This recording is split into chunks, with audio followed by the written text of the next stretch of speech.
বর্তমান সময়ে জনপ্রিয় রোমান্টিক জুটি ফারহান আহমেদ জুবান ও কেয়া পায়েল। দিন দিন বাংলা নাটকের জনপ্রিয়তা বেড়েই চলেছে। সেই ধারাবাহিকতায় আবারও নতুন নাটক নিয়ে হাজির হয়েছেন জনপ্রিয় এই জুটি। নাটকটির নাম মনের দেওয়ালে।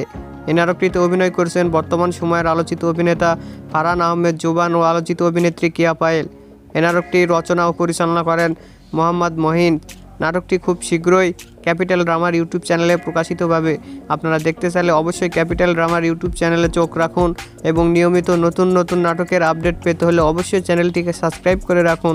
পরবর্তী ভিডিওর জন্য অপেক্ষা করুন।